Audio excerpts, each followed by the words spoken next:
Hello students. So today under work and energy we are going to discuss about the one of the form of energy, that is we are going to discuss about kinetic energy.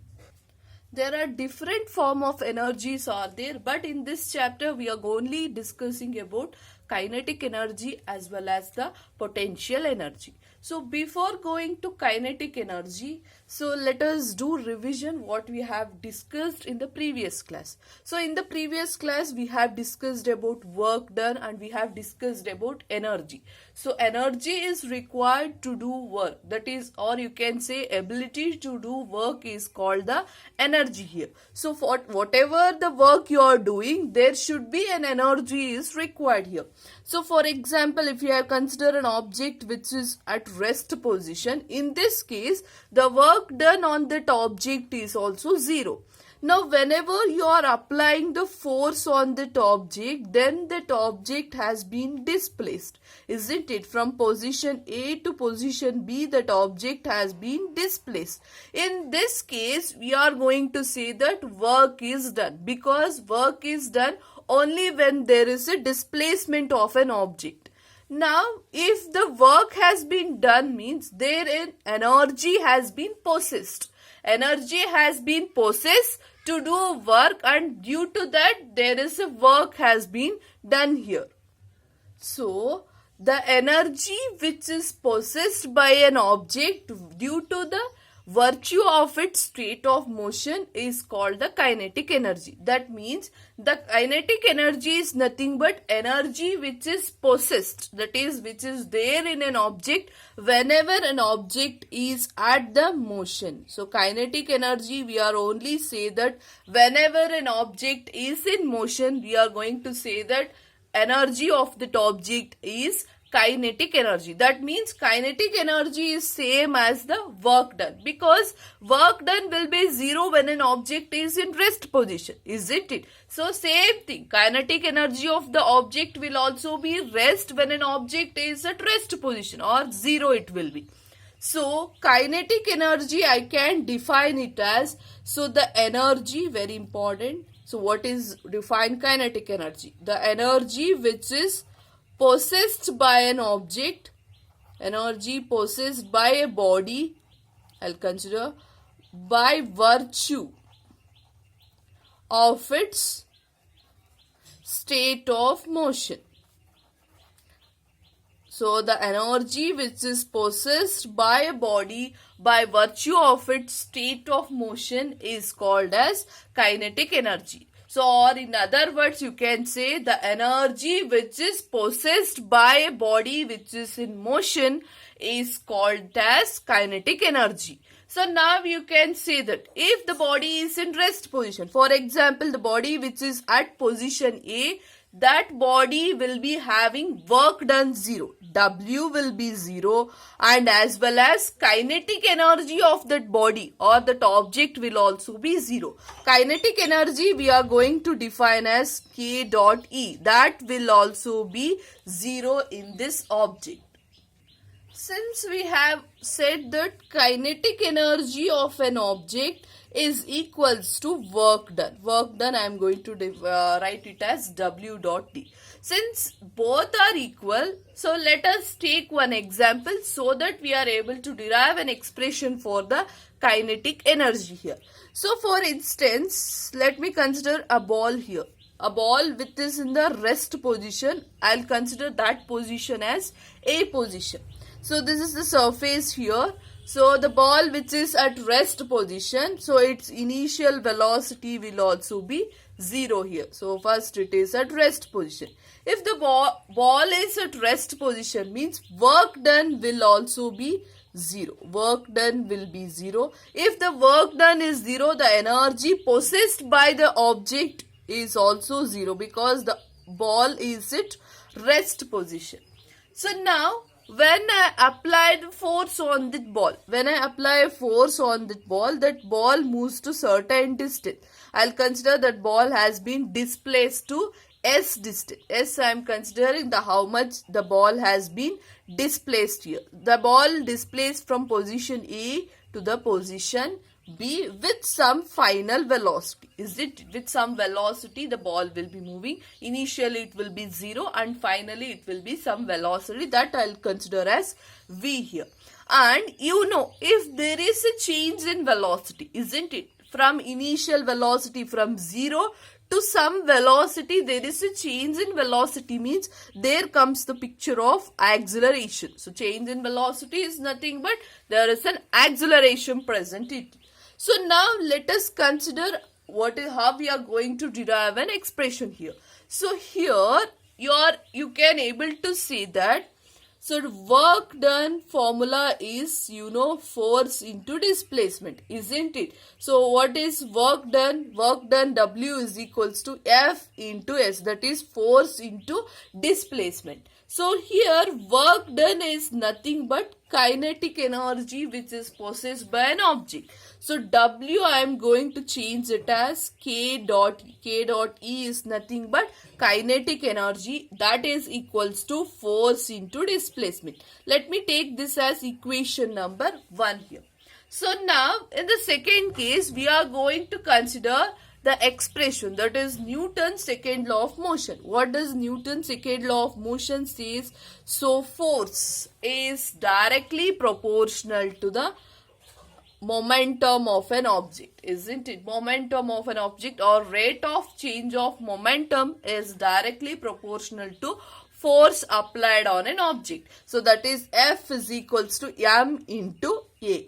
So same expression I'll consider. I'll take this as expression 2. I'm going to substitute 2 in 1 in the value of F. So what it becomes? Kinetic energy will becomes F value is M A into S. Let me take this as equation number 3 here. So since F value we have substituted, we want now S value. S is nothing but how much distance does the object has traveled. So since you know from the third equation of motion, that is V square minus U square is equals to 2AS. So then S value will become V square minus U square divided by 2A. This S value I am going to substitute in equation number 3. So kinetic energy will be equals to Ma into V square minus U square divided by 2 into A. So kinetic energy will be equals to A and A get cancelled. So expression will be V square minus U square divided by 2 here. Since here the object initially it was at rest position, wherever the force we have applied to that object, then only that object moved. That means initial velocity of the object is 0. If we consider initial velocity is 0, means what will be the expression? It will be mv square by 2, or the final expression is kinetic energy will be equals to half mv square. So very important it is. So what is the expression for the kinetic energy? Kinetic energy is equals to half mv square here. Since by this expression you can able to say that kinetic energy possessed by an object is directly proportional to mass of the object, and as well as kinetic energy possessed by object is directly proportional to v square, that is it is directly proportional to velocity. To understand this, let us take one example. Since in the previously we have discussed this example, that is fast moving ball, when it hits the stationary wicket, then energy has been transferred from our muscles to the ball and from the ball to the cricket wicket, due to which that wicket got thrown away, isn't it? In that cases, let us consider comparison between two fellows. That means two bowlers we will consider. Two bowlers will be applying the same. So for example, two bowlers will be there. One is fast bowler and another one is slow bowler, you can consider. In that cases, so it is a wicket was there here. So in both the cases, now whenever this fellow is having he is the fast bowler and the another one fellow is having the slow bowler now.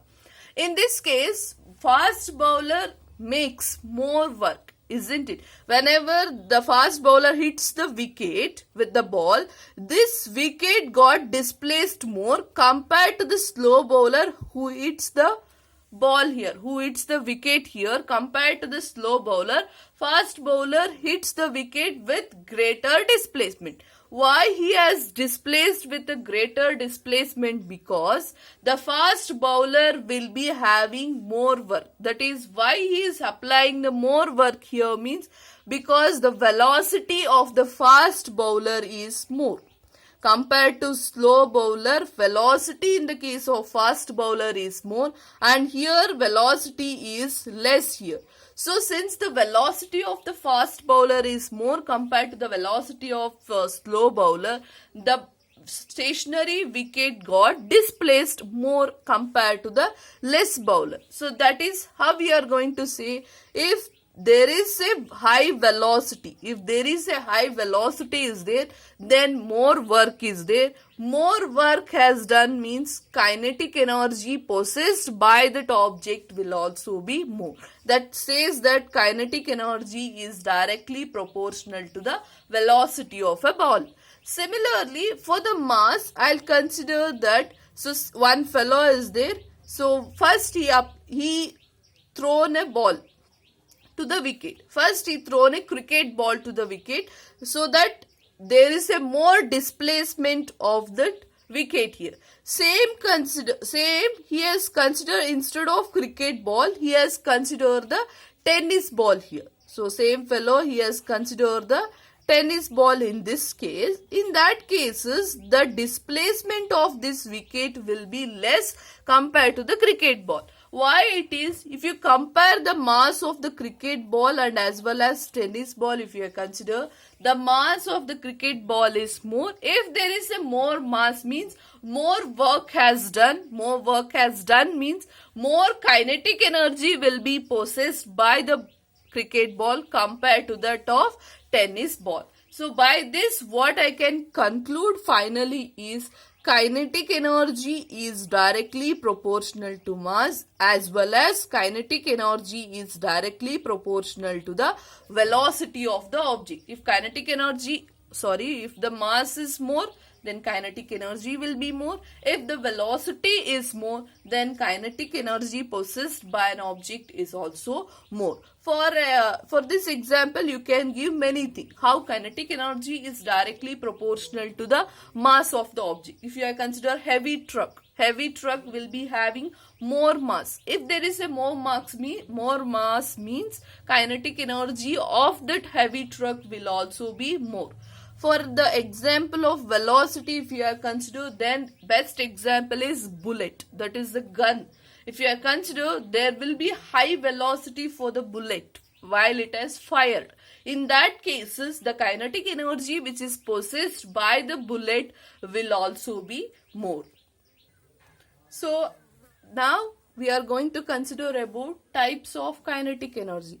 There are three types of kinetic energy present. One is translational kinetic energy, another one is rotational kinetic energy, and another one is vibrational kinetic energy. Okay, there are three types. One is translational kinetic energy, another one is rotational kinetic energy, and another one is vibrational kinetic energy. So for the translational kinetic energy, so translation means the kinetic energy which is possessed by an object when it is moving in a straight line. So I'll repeat it. So translational kinetic energy is nothing but kinetic energy which is possessed by an object when an object is in straight line. Next, rotational kinetic energy is nothing but kinetic energy which is possessed by an object when it is in a rotational motion, or when it is moving or rotating around its axle is called the rotational kinetic energy. Next is vibrational kinetic energy. So vibrational kinetic energy, we can consider it as the to and fro motion. You know what is vibration or the oscillation? To and fro motion of an object due to which there will be a kinetic energy is there. So example is, you can give guitar, string. So when there is a vibration that is present in that string or in the guitar, means in that cases there is a vibrational kinetic energy in that case. Okay, so this is about what is kinetic energy and what is the expression we are going to use for the kinetic energy. So the SI unit of kinetic energy is similar to that of energy, that is you are going to see the joule, that is by the capital J you are going to represent it. Okay, I hope everyone have understood it. So thank you.